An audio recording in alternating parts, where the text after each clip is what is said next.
말씀을 통해서 부흥의 함정이라고 하는 제목으로 은혜를 나누고 함께 기도하는 시간을 가지려고 합니다. 특별히 예레미야 7장은 별명이 하나 있습니다. 그것은 뭐냐면 성전 설교라고 하는 그런 이름을 가지고 있습니다. 말 그대로 2절에 보면 하나님께서 예레미야에게 특별히 말씀하십니다. 너는 여호와의 집 문에 서서 이 말을 선포하여 이르기를, 여호와께 예배하러 이 문으로 들어가는 유다 사람들아, 여호와의 말씀을 들으라. 자, 이 말씀은 특별히 성전 문에서 하는 그런 설교입니다. 그렇기 때문에 이 설교를 듣는 사람은 어떤 사람들입니까? 오늘 2절에 나와 있는 것처럼 하나님을 예배하러 가는 사람들에게 하는 그런 설교예요. 오늘날로 치면 주일 예배 설교와 같은 거죠. 예배하러 온 사람들에게 하나님의 말씀을 전하는 그런 내용을 가지고 있습니다. 자, 그런데 예배하러 오는 사람들에게 칭찬과 위로와 권면의 말씀을 하면 좋은데 그 내용은 크게 두 가지를 얘기하고 있습니다. 4절에 보면 너희는 이것이, 이 성전이 여호와의 성전이라 여호와의 성전이라 여호와의 성전이라 하는 거짓말을 믿지 말라. 아니, 구약시대의 성전은 정말 거룩한 곳 아닙니까? 하나님의 임재가 있는 곳입니다. 그곳에서 예배하러 온다는 것은 말씀을 지키는 것이고 율법을 지키는 것이고 따라서 하나님의 말씀에 순종하는 것이고 하나님을 기쁘게 하는 것이라고 누구든지 그렇게 생각을 하고 그렇게 알고 지금 또 예배하러 오는데, 그런 사람들에게 이게 다 거짓말이라는 거예요. 이걸 믿지 말라는 거예요. 아니, 이방인들, 믿음 없는 사람들에게 얘기하는 것이 아니라 믿음 좋은 사람들에게, 오늘날로 치면 교회 예배하러 오는 그런 교인들에게 이 교회가 하나님이 계시는 거룩한 하나님의 교회라는 그런 말은 다 거짓말이니까 듣지 마세요, 믿지 마세요. 그런 얘기와 똑같은 거예요. 자, 또 두 번째는요, 10절 한번 보십시오. 내 이름으로 일컬음을 받는 이 집에 들어와서, 이제 예배하러 온 거죠. 내 앞에 서서 말하기를, 하나님 앞에 뭐라고 얘기하냐면 우리가 구원을 얻었나이다 하느냐, 이는 이 모든 가증한 일을 행하려 함이로다. 다시 말하면 하나님 감사해요, 우리가 구원을 받았습니다, 우리는 구원받은 백성이 되었습니다, 감사합니다, 이런 얘기 하지 말라는 거예요. 그게 다 이 가증한, 하나님과 관계없이 자기의 유익과 이익만을 도모하려고 하는 그런 의도에서 하는 거지 진정한 구원이 아니라는 거예요. 왜 하나님은 이렇게 예배하러 오는, 아니 예배하러 안 오는 사람들에게 이렇게 신랄하게 비난하고 책망을 하면 이해가 되는데, 예배하러 오는 사람들에게 이것은 성전이 아니다, 그리고 너희가 구원받았다고 구원의 확신이 있냐? 웃기지 마라. 그리고 또 한술 더 떠가지고 11절에 보면 내 이름으로 일컬음을 받는 이 집이 너희 눈에는 도둑의 소굴로 보이느냐? 물어봐요. 보일까요? 안 보일까요? 이 사람들 도둑의 소굴로 보이면 성전에 오겠습니까? 자기 나름대로는 하나님의 임재의 어떤 거룩한 처소라고 생각을 하고 예배 드리러 오는데 도둑의 소굴로 보이냐? 안 보이지. 그런데 보라, 나 곧 내가 그것을 보았노라. 너네들은 아니라고 얘기하지만 내가 볼 때는 도둑의 소굴이다, 그렇게 말씀하시는 거예요.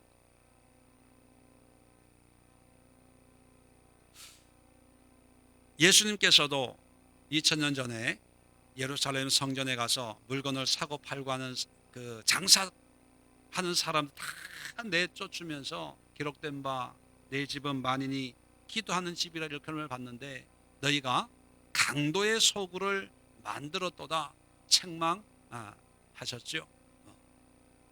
그 책망을 통해서 AD 70년에 로마 군인에 의해서 예루살렘이 무너졌던 것처럼 예레미야 이 책망을 통해서 이제 몇 년 뒤에 바벨론에 의해서 이 성전도 또 무너지게 되었습니다. 자, 이 성전 설교를 통해서 예레미야를 통해서 하나님이 뭐를 말씀하시려고 하는가 우리가 좀 깊이 있게 생각해 볼 필요가 있습니다. 먼저 예레미야가 이런 설교를 하는 당시 상황을 우리가 분명히 이해하고 있어야 됩니다. 자, 먼저 다 말씀을 드렸는데 또 잊어 버리신 분들이 계실 것 같아서, 자, 지금 이 말씀을 하고 있는 그 때가 예레미야 1장을 보면요, 1장 2절에 아몬의 아들 유다 왕 요시야가 다스린 지 13년에 여호와의 말씀이 예레미야에게 임하였다. 시대적인 배경을 설명을 해주는데 어떤 때냐면 요시야 왕이 된 지 13년이에요. 요시야 왕 13년에 예레미야에게 말씀이 임해서 13년부터 계속 하나님의 말씀이 임했던 것입니다. 그러면 요시야 왕 13년, 요시야 왕은 어떤 왕이었는가? 또 다 말씀을 드렸지만 또 잊은 분들이 있을 것 같아서 역대하를 한번 열어보겠습니다. 34장, 역대하 34장. 자, 거기 보면 1절에 704년입니다. 역대하 34장 1절에 요시야가 왕위에 오를 때 나이가 8세라. 8살의 왕이 됐어요. 8살의 왕이 됐다는 것은 안 봐도 비디오인 것이 국정이 엄청 혼란스러운 와중에 자기의 의사와 관계없이 다른 사람에 의해서 이제 왕위에 오르게 된 거예요. 그러니까 8살에 무슨 정치를 합니까? 그냥 형식적인 그런 왕위에 올라가 있는 거죠. 그래서 정치적으로, 사회적으로 굉장히 물론 종교적인 것은 말할 것도 없고 혼란 가운데 있는 그런 상황에 왕이 되었습니다. 자, 그런데 2절에 여호와 보시기에 정직하게 행하여 그의 조상 다윗의 길로 걸으며 좌우로 치우치지 아니하고. 자, 참 하나님의 은혜지요. 그런데 이 요시야는 참 믿음이 좋았어요. 자, 그래서 3절에 아직도 어렸을 때 곧 왕위에 있은 지 8년. 자, 왕위에 있은 지 8년이면 몇 살일까요? 예, 똑똑하네요. 16세 그 조상 다윗의 하나님을 비로소 찾고, 비로소 찾았다는 것은 우리식으로 표현하면 하나님을 만난 거예요. 은혜를 체험한 거예요.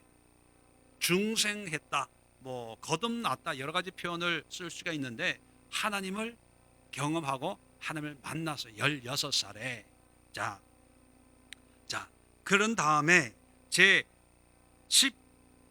12년에 유다와 예루살렘을 비로소 정결하게 하여 그 산당들과 아세라 목상들과 아로새긴 우상들과 부어 만든 우상들을 제거하여 버리매 무리가 왕 앞에서 바알의 제단을 헐었으며 하면서 우상을 부수는 그런 일을 해요. 제위 몇 년이에요? 12년이면 몇 살입니까? 예, 20살. 16세 은혜 받고 4년 동안 그런 기도하고 하나님과 교제하다가 하나님의 감동을 받고 20살 때부터 이제 모든 우상들을 때려 부수고 유다와 예루살렘을 정결하게 하는 그런 일을 20살에 시작을 했어요.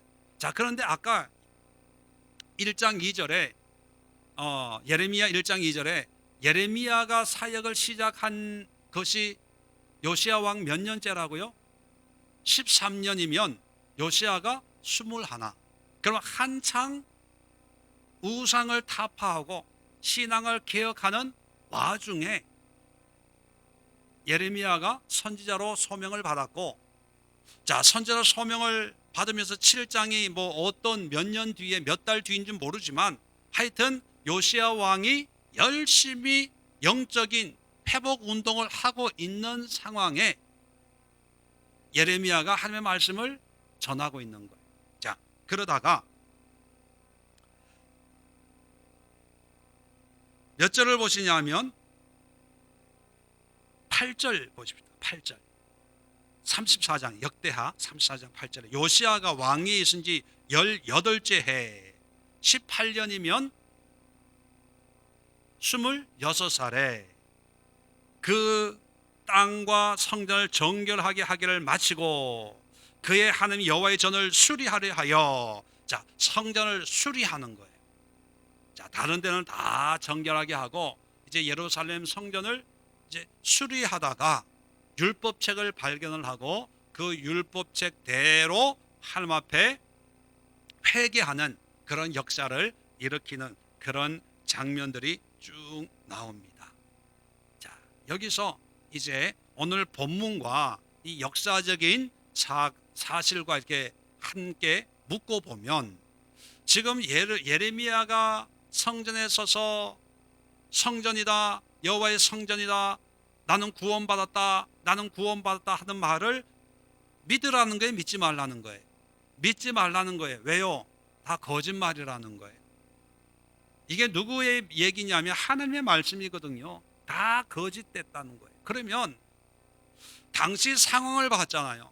요시야가 다스리고 있던 때인데 16살의 은혜를 받고 20살에 우상을 타파하고 있을 때 1년 뒤에 예레미야가 선지자로 활동을 시작을 했거든요.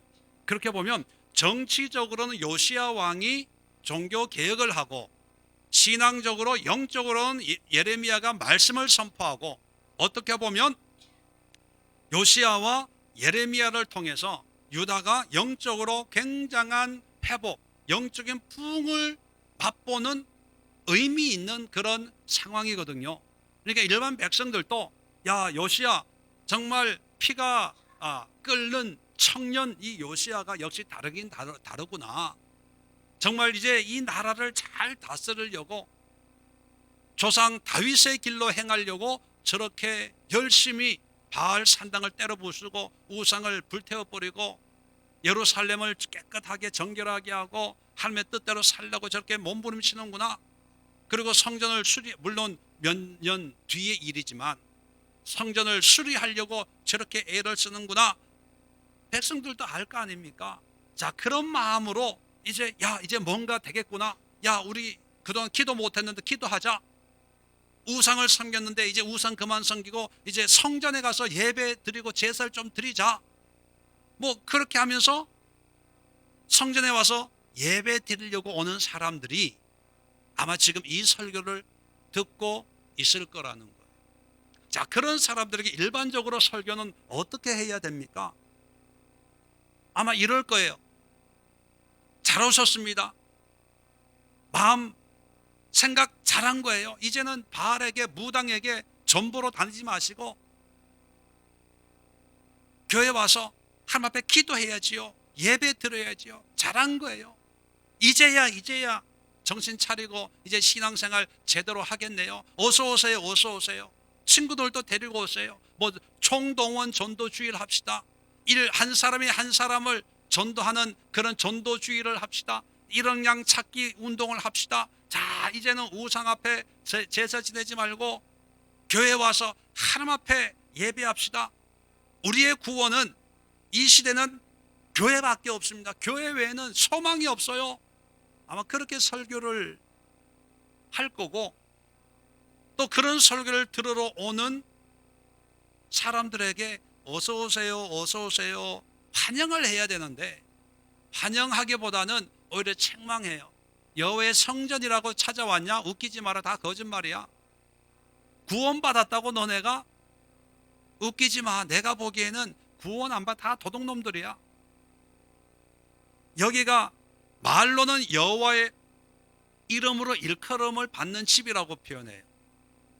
그건 뭐냐면 그냥 이 성전이 이렇게 표현하지 않고 여호와의 이름으로 일컬음을 받는 집, 그건 뭐냐면 너희들이 말로는 하나님 얘기하지, 말로는 성전이라 그러지, 말로는 내 이름으로 뭐 하나님의 집 뭐 이렇게 얘기하지, 말만 꺼내면 하나님이 어떻고 여호와가 어떻고 성전이 어떻고 하지만 이거 다 도둑 소굴이야. 다 사기꾼들만 모여 있는 거야. 도둑놈들만 모여 있는 거야. 제사장부터 오늘날 치면 목사부터 다 도둑놈이야. 그거 알고 왔어? 그거예요. 왜 이런 설교를 예레미야가 하고 싶어 하는 게 아니라 분명히 하나님이 성전에 서서 이렇게 설교하라는 거예요. 여기에 크게 두 가지 이유가 있습니다. 첫 번째는 뭐냐면 성전을 세우는 것보다 자기의 삶을 세워야 돼요. 부흥이란. 자, 부흥의 시발이 누구였습니까? 요시야 왕이에요. 왕은 자기가 마음만 먹으면 할 수가 있어요. 법을 만들어 놓고 바알 산당을 다 부셔버려라. 자, 요시야는 하나님을 만난 것 같아요. 자, 그래서 왕이 영적인 회복을 이제 추진하고 있습니다. 자, 그런데 일반 백성들은 하나님을 만났을까요? 안 만났을까요? 만났다는 이야기가 없어요. 자, 대신에 하나님이 뭐라고 얘기하냐 하면 5절 보세요. 오늘 본문 예레미야 7장 5절.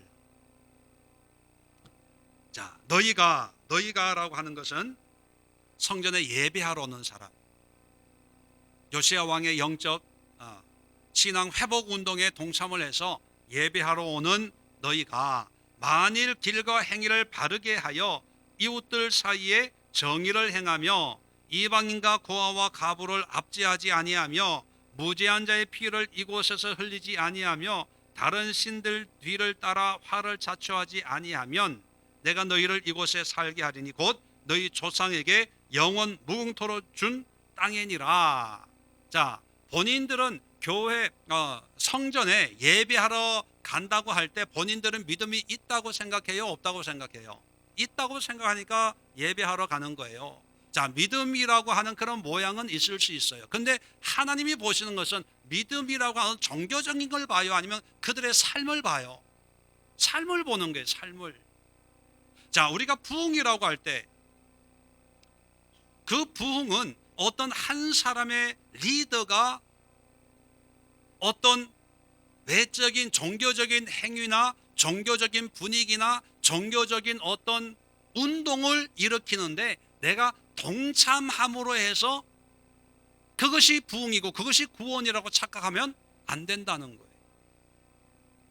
한때 한국 기독교인이 1,000만 명이 넘었다 이렇게 자랑한 적이 있습니다. 예, 1,000만 명이 넘을 수 있어요. 그런데 여러분, 종교적으로 종교 통계 숫자적으로 기독교인이 1,000만 명, 그리고 그 중에 내가 속해 있다고 해서 또 그런 사람들의 교회에 다닌다고 해서 그것이 곧 구원의 숫자, 믿음의 숫자, 그것이 부흥이라고 여겨서는 안 된다는 거예요. 물론 믿음의 모양도 중요하지만 그 믿음의 모양과 함께 우리의 삶이 그 믿음의 영향력이 미치는 삶이 되어야 된다는 거예요. 그래서 나중에도 나오지만 성경은 항상 공의와 정의를 함께 얘기를 해요. 또 말씀드리지만 정의라고 하는 것은 나와 이웃 간의 관계, 여기 5절, 6절 말하고 있는 모든 것이 바로 정의의 문제라는 거예요. 정의의 문제. 자, 예배하러 오는 거 보니까 마음으로는 하나님을 믿는 믿음이 있으니까 뭐 하나님 보시기에 완전한 건 아니지만 인간적으로 볼 때는 공의가 회복이 이제는 좀 됐나 보다. 그러니까 예배하러 가겠지요. 그런데 사람들은 그런 예배하는 모양과 모습, 바알 산당을 깨뜨리고 하나님 앞에 예배하러 가는 그런 모습을 보고 그런 사람들이 점점 많아지거든요. 성전의 사람들이 점점 많이 늘어나거든요. 제사 드리는 숫자가 점점 늘어나거든요. 그럴 때 사람들은 부흥이다, 영적인 회복이다 이렇게 표현을 합니다. 그런데 그것만이 영적인 회복이 아니라는 거예요. 영적인 회복이 일어나면 반드시 삶의 회복도 일어나야 돼요. 임신을 했으면 반드시 배가 불러야 되는데 임신은 했다고 굳게 믿어요. 그런데 한 달이 가고 두 달이 가고 10달이 가도 배는 저녁 먹은 배밖에 없어. 그럼 임신이 안 된 거예요. 생명이 없는 거예요. 믿음의 역사는 반드시 나타나게 되어 있거든요. 그런데 우리는 또는 여기에 나오는 사람들은 믿음의 모양은 있어요. 그러니까 말로는 여호와의 성전 예배 드려야 돼, 제사 지내야 돼, 제물을 드려야 돼, 그리고 뭐 안식일을 지켜야 돼, 그리고 실질적으로 성전에 와서 제사를 드려요. 그런데 그 삶을 보면 여전히 옛날에 살던 그런 모습이에요. 그건 부흥이 아니라는 것입니다. 부흥이란 화려한 구호가 아닙니다. 화려한 어떤 행사가 아니에요. 부흥이란 몇 명이 모였냐 이게 중요한 게 아니에요. 부흥이란 내가 만난 하나님의 그 은혜 가운데 내가 변화되는 거예요. 지금은 요시아가 변화됐어요. 요시아가 변화됐다고 내가 변화되는 건 아니에요. 단지 내가 변화될 수 있도록 어떤 자극제 역할을 하는 거죠. 부흥에 참석했다고 우리 신앙이 부흥됩니까? 참석했다고 해서 믿음이 성장합니까? 단지 부흥 강사를 통해서 부흥회를 통해서 우리에게 자극이 돼서 그 자극을 실천함으로 실현시킴으로 해서 내가 변화될 때 그것이 부흥이다 이렇게 표현하는데, 그런데 지금까지 한국교회는 교회에 모여드는 숫자로만 판단했다는 거예요. 교회에서 보여지는 삶으로만 판단했다는 거예요. 집에서 어떻게 살든 직장에서 어떻게 살든 교회에서 충성 봉사하면 장로감, 권사감, 안수집사 11조 드리고 물질적으로 시간적으로 헌신만 하면 믿음 좋은 사람. 근데 그런 사람들이 직장에 가면요 다들 고개를 절레절레 흔들어. 도덕하고 어떤 분은 그런 얘기까지 하더라고요.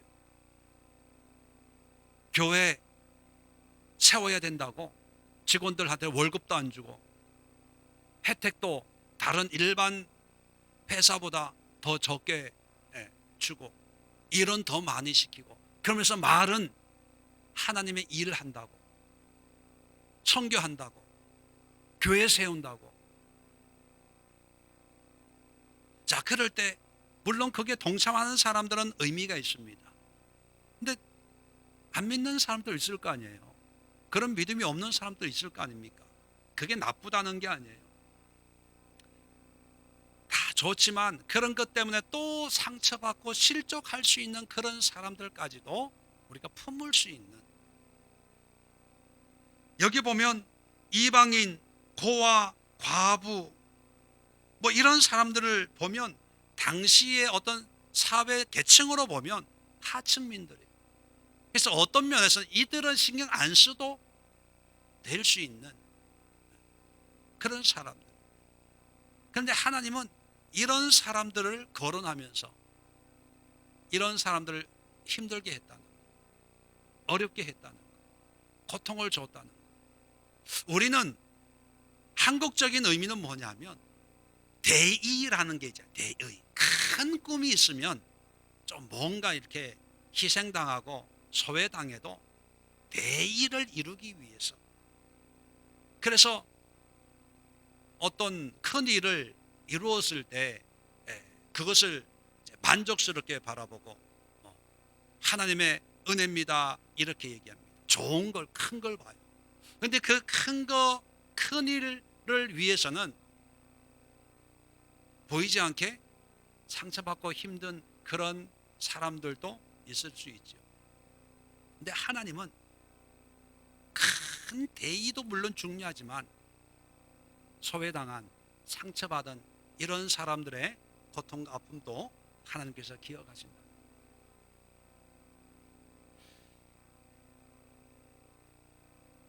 그래서 부흥이란 부흥의 함정, 설교 제목이 부흥의 함정인데, 우리가 가지고 있는 어떤 부흥의 그 위험성을 우리가 깨달아야 되는 거예요. 왜요? 요시야 왕 시대의 어떤 부흥의 모습과 오늘날 한국 교회가 걸어가고 있는 이 시대의 부흥의 모습, 교회 성장의 모습과 그렇게 다르다고 이렇게 얘기하기 어려운 그런 상황이거든요. 자, 두 번째 이유는 뭐냐면 하나님께만 순종하는 것을 원해요. 자, 8절 9절 봅시다. 8절 9절. 보라, 너희가 무익한 거짓말을 의존하는도다. 너희가 라고 하는 것은 누구예요? 교회에 오는 사람, 믿음 생활 하는 사람이, 신앙 생활 하는 사람. 자, 9절 너희가 믿음 생활 하는 사람이에요. 도둑질하며 살인하며 간음하며 거짓 맹세하며 바알에게 분향하며 너희가 알지 못하는 다른 신들을 따르면서. 자, 아니 이 너희는 하나님 안 믿는 사람들이 아니잖아요. 하나님 분명히 하나님 믿는 사람이에요. 예배하러 오는 사람들, 그 사람들을 대상으로 지금 설교를 하고 있거든요. 그러니까 이 사람들은 타종교 사람들이 아니라 하나님을 믿는 사람들인데, 하나님은 하나님을 믿는다고 오는 이 사람들을 향해서 마치 타종교 사람들, 믿지 않는 사람들처럼 얘기해요. 도둑질하고 살인하고 간음하며 거짓 맹세, 바알에게 분향, 알지 못하는 신들을 따르면서. 자, 10절입니다. 내 이름으로 일컬음을 받는 이 집, 구체적으로 어디입니까? 성전이지요. 성전. 성전하지 않고 이렇게 길게 표현하는 것은 이런 사람들의 입장에서 설명하는 거예요. 이 오는 사람들이 입으로는 여호와 하나님 이렇게 그냥 조금만 하면 하나님 앞에 헌신하고, 조금만 물질 드리면 하나님의 나라를 세우고, 뭐 이렇게 뭐든지 은혜네, 뭐 은혜가 안 되네, 말로는 하나님을 일컫는 이런 사람들이 이 집에 들어와서 내 앞에 서서 말하기를 우리가 구원을 얻었나이다 하느냐, 이는 이 모든 가증한 일을 행하려 함이로다. 자, 절 보세요. 이제 이 사람들 예수를, 하나님을 믿어요. 그런데 또 하나님이 볼 때는 우상도 믿어야 안 믿어요? 믿어요. 양다리 신장, 뭐 양다리만이 아니라 다리가 몇 개가 있는 거예요. 자, 이런 신앙을 우리가 쉽게 혼합주의다 이렇게 표현해요. 이것도 좋고 저것도 좋고. 나는 뭐 성격이 뭐 두부 딱 자르는 그런 성격이 아니어서 그냥 좋은 게 좋은 거야. 네. 언뜻 보면 참 그러기 넓은 것 같지만, 사실 이런 성향은 어떤 성향이 강하냐 하면 자기가 원하는 것만 골라 왜 그거 있죠, 뭐 아이스크림 선전에 옛날에 그런 게 있다면서요. 골라 먹는 맛이 있다. 신앙생활, 종교생활도 골라 먹어요. 자, 고를 때 뭐가 가장 중요한 조건이 되겠습니까? 자기에게 유익되는 거. 자기가 싫은 거는 외면하고 자기가 유익되는 거. 자, 오늘날 또 있어요. 자, 교회 다니는 권사님이 부흥회 때 꼭 참석해요. 강사가 기도해 준다고 하면 제일 먼저 줄 서요. 자, 그러다가 친구가 야 어디에 용한 점쟁이가 있대, 기가 막히게 맞춰. 그 소리 들으면 가요 안 가요? 가요. 가가지고 자식, 남편, 사업 뭐 다 물어봐요. 자, 그러다가 어디에 기도원에 용한 원장님이 기도해 주는데 뭐 병원 다 고쳐준대. 보따리 싸고 또 가요. 가가지고 그 기도하고 기도 받고 와요. 오는 길에 누굴 만나가지고 어디 가면은 집안에 애군을 없애준대. 푸닥거리 하면. 그러면 집안에 우환 없애주려고 기도원 갔다 오는 길에 또 거기 가가지고 복채 얼마 내가지고 부적 하나 가지고 와가지고 아무한테도 뭘 얘기도 안 하고 몰래 베개 밑에, 이불 밑에 숨겨놓고 주일날 교회 가서 기도해요. 효염 있게 해달라고. 뭐 제가 극단적으로 얘기하는 거지 뭐 주변에 있는 분 쳐다보지 마세요. 우리 교회 교인은 아니니까. 극단적으로 제가 그냥 표현하는 거죠. 뭐냐 하면 자기가 필요한 것만 믿는 거예요. 그러니까 하나님 앞에 순종해요, 안 해요? 하긴 해요. 하는데 뭐 어떤 것만 순종해요? 내가 할 수 있는 것, 하고 싶은 것 이렇게 하면 좋겠다라고 하는 것. 주일날 예배 드리러 오는 것도 사실은 예배하러 오는 게 아니라 뭐 때문에 오냐 하면 예배 안 드리면 찜찜해가지고 내가 불편한 거예요. 내가 불편해. 꼭 하나님은 화낼 것 같고 야단칠 것 같고 안 좋을 것 같아가지고 그냥 내 만족으로 교회 오는 거예요. 뭐 여러분이 그렇다는 얘기가 아니라 여기에 있는 사람들이. 자, 우상 앞에 알지도 못하는, 너희가 알지도 못한 다른 신들, 이 신들은 누구냐면 다른 사람이 이런 신이 좋대라고 하는, 듣고 가가지고 복채내고 전복하는 그런 신들을까지 다 포함하는 거예요.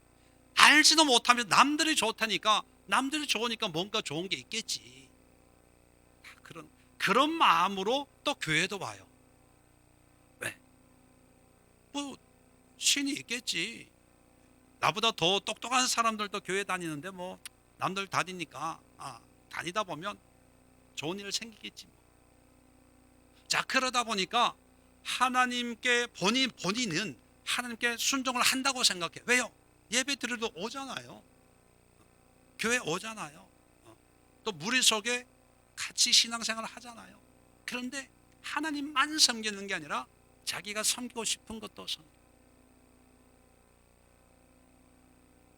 그럴 때 하나님은 다 도둑놈, 제 얘기가 아니라 11절에 내 이름으로 일컫는 이 집이 너희 눈에 도둑의 소굴로 보이느냐.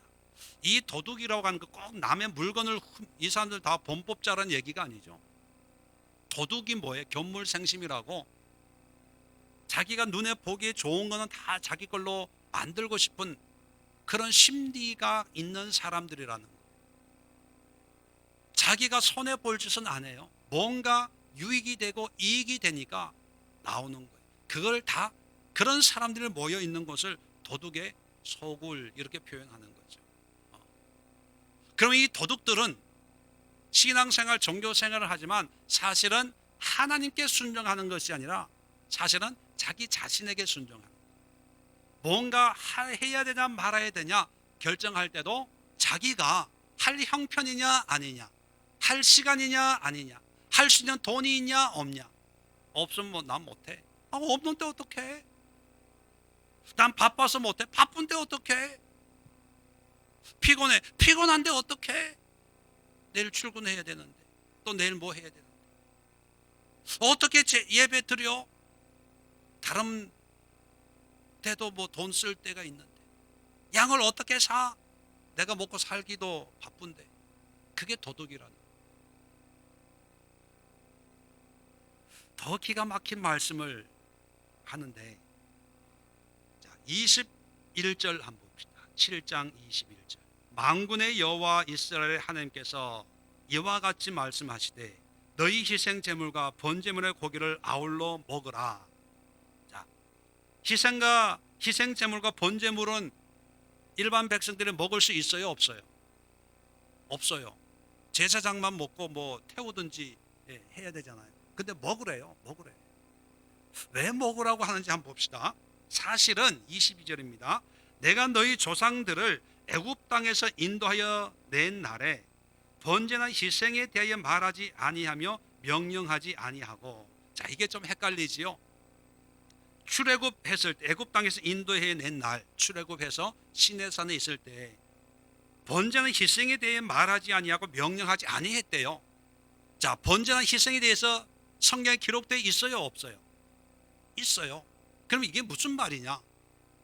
분명히 모세를 통해서 번제, 희생제물, 절기, 예배, 제사 드리는 거, 화목제, 속건제, 뭐 속죄제, 속건제 뭐 다 있잖아요. 그런데 여기는 얘기를 안 했다는 거예요. 그건 뭐냐면 번제나 희생 제물의 의미에 대해서 구체적으로 내가 얘기를 안 했고 그냥 이렇게 해라 명령만 했다는 거예요. 형식적인 어떤 외적인 어떤 행위만 얘기했는데 번제나 희생 제물의 의미에 대해서는 내가 얘기를 자세하게 안 했다. 단지 이렇게 드려라, 각을 떠라, 가죽을 벗기고 태워서 연기로 하나님 앞에 올려드려, 이런 어떤 행위적인 건 얘기했는데 거기에 대한 구체적인 의도나 의미에 대해서는 내가 얘기하지 아니하고, 자 23절에 그 이유입니다. 이유. 오직이라고 하는 것은 이제 결론을 얘기하는 거죠. 내가 이것을 그들에게 명령하여 이르기를, 자세하게 얘기는 안 했지만 내가 이스라엘 백성 너희 조상들에게 얘기한 핵심은 뭐냐면 너희는 내 목소리를 들어라. 그래야하면 나는 너희 하나님이 되겠고 너희는 내 백성이 되리라. 너희는 내가 명령한 모든 길로 걸어가라. 그래야만 복을 받으리라 하였으나 그들이 순종하지 아니하며 귀를 기울이지도 아니하고 자신들의 악한 마음에 깨와 완악한 대로 행하여 그 등을 내게 돌리고 그 얼굴을 향하지 아니하였으며 하면서 반역을 했다는 거예요. 반역. 자, 여기서 중요한 거예요. 하나님이 희생과 번제를 통해서 하나님이 궁극적으로 원하시는 것이 무엇일까? 뭘까요? 뭘 요구하기 위해서 번제 드려라, 화목제 드려라, 태워 드려라, 각을 떠서 드려라, 내장까지 불에 태워서 드려라 했다고요? 22절에 내 목소리를 들어라. 내가 명령한 모든 길로 걸어가라. 한마디로 표현하면 뭐예요? 그냥 순종해라, 순종.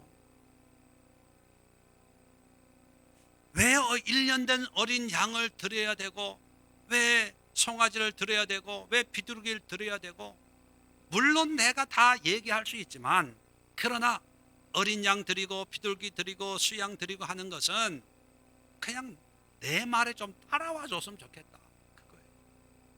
판단하지 말고 저울질하지 말고, 내 형편이 어려워서, 내가 바빠서, 지금 내가 이 염소 키워가지고 젖을 짜가지고 우리 식구들 먹고 살아야 되는데 뭐 그런 거 하지 말고, 이유를 물어보면 내가 충분히 설명을 할 수 있지만 그냥 내 말에 순종했으면 좋겠어. 나를 좀 따라오면 좋겠어.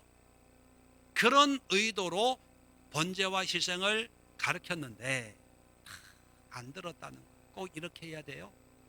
이것밖에 없어요. 이렇게 뭐 짐승을 태워서 드려, 귀찮게 간단하게 예배만 드리면 되지. 다 그랬다는 거.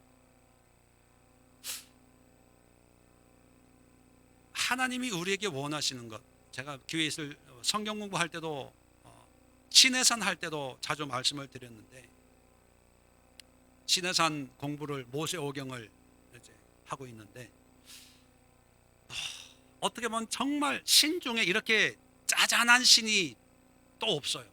먹는 것부터 시작해서 옷 입는 것부터 시작해가지고 뭐 피부병이 어떻고, 뭐 불교에 대해서는 잘 모르지만 뭐 화엄경, 법화경 뭐 이런 데 보면 그런 게 있는지 모르겠지만 제가 알기로는 그런 게 없거든요.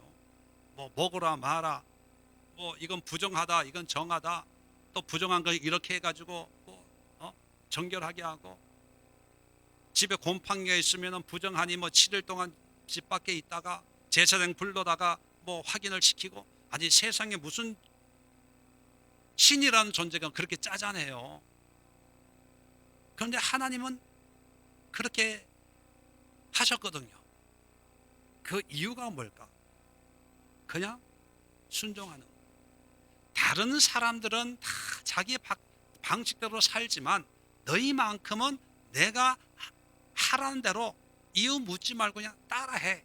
그래서 다른 사람들과, 다른 종교 믿는 사람들과 구별되게 좀 살았으면 좋겠다. 구별되게 사는 것이 바로 거룩이에요. 거룩.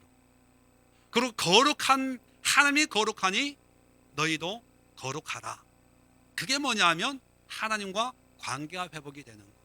그 관계가 뭐냐면 하나님이 여호와가 하나님이고 너희는 내 백성이 되리라. 23절에 나는 너희 하나님이 되겠고 너희는 내 백성이 되리라. 하나님의 나라가 세워지는 거예요. 그런데 사람들이 신앙생활 하면서 좋은 것만 곶감 빼먹듯이 좋은 것만, 싫은 거는 부담이 돼서 안 해요. 자기 하고 싶은 것만 하려고 그래요. 여기까지, 더 이상은 안 돼. 더 이상 하면 나는 내 성격에 안 맞아요. 나는 원래 이런 거 이렇게까지 안 하는 사람인데 특별히 내가 여기까지 하니까 나보고 더 하라 마라 하지 마세요. 누가 하라 마라 해요? 하나님이 하는데, 그런데 하나님 보시기에 그런 사람들을 도둑놈이라고, 지가 좋아하는 것만 빼먹는다. 그러니까 결론으로 말씀을 드리면 부흥이란 뭐냐 하면 하나님 앞에 철저하게 내가 순종하는 거예요. 하나님의 뜻을 내가 따라 사는 거예요. 얼마나 어렵고 얼마나 힘들고 그것을 알려줘가지고 그게 어느 정도 어떻게 뭔가 좀 내가 보상받겠다 그런 게 아니라 환경이 어려우면 어려움대로, 좋으면 좋은 대로 상관이 없어요. 그 상황 속에서 철저하게 하나님의 뜻에 순종하는 것이, 그것이 신앙이고 그것이 믿음이에요. 그렇지 않고 뭔가 다른 목적과 이유를 가지고 나름대로 신앙생활 열심히 한다고 할 때 그들에게 이미 성전도 아니고 하나님도 아니고 믿음도 아니고 다 하나님 눈에는 도둑 소굴밖에 되지 않는다. 이 시간 우리 기도할 때 이렇게 기도했으면 좋겠어요. 뭐냐면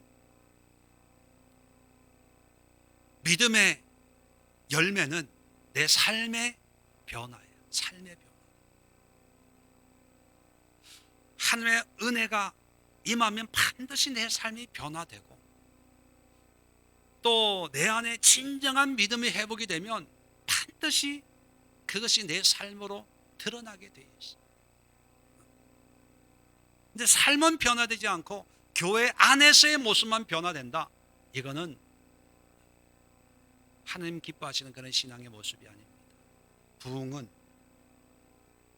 성전 교회 앞에 보여지는 모습이 아니라 내 삶 속에 하나님의 뜻을 이루어가는 모습이기 때문에 하나님, 내 삶 속에 하나님의 뜻을 이루는 공의와 정의의 삶을 살게 하옵소서. 그게 첫 번째 기도고, 두 번째 기도는 부흥이란 부흥하는 어떤 무리, 교회, 어떤 프로그램, 행사에 동참하는 것이 아니라 내 삶 속에 말씀하시는 하나님의 뜻에 나의 계산으로 판단하는 것이 아니라 철저하게 하나님의 뜻에 순종하는 거예요.